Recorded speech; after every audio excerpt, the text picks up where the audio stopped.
امام عبد الرحمن سریس حفظہ اللہ تعالیٰ کے نام سے سب واقف ہوتے ہوں گے۔ ہم سب ان کو جانتے ہیں کہ وہ امام کعبہ ہے۔ وہ جب چھوٹا تھا، بچہ تھا، تو وہ زیادہ شرارتی تھا۔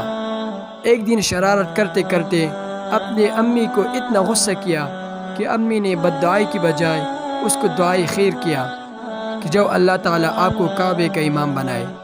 تو اسی طرح ہوا۔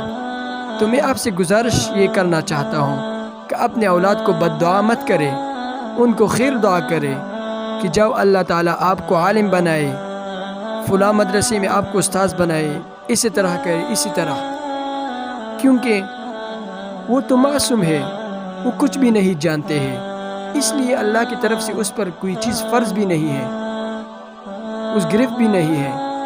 رسول اللہ صلی اللہ علیہ وسلم فرماتے ہیں کہ جب آپ کا بچہ 7 سال کا ہو جائے تو آپ اپنے بچے کو نماز کا امر کریں۔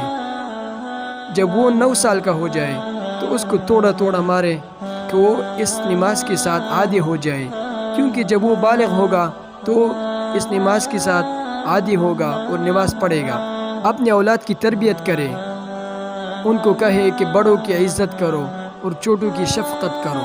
اپنے اولاد کو باہر مت چھوڑیں، خراب لوگوں کے ساتھ مت چھوڑیں، ان کو اچھے لوگوں کے ساتھ چھوڑیں کہ ان سے ادب سیکھیں، کیونکہ ایک مقولہ ہے جب کوئی برے دوستوں کے ساتھ ملتا جلتا ہے تو اسی طرح خراب ہوتا ہے، جب کوئی اچھے لوگوں کے ساتھ ملتا جلتا ہے تو اچھا انسان بنتا ہے۔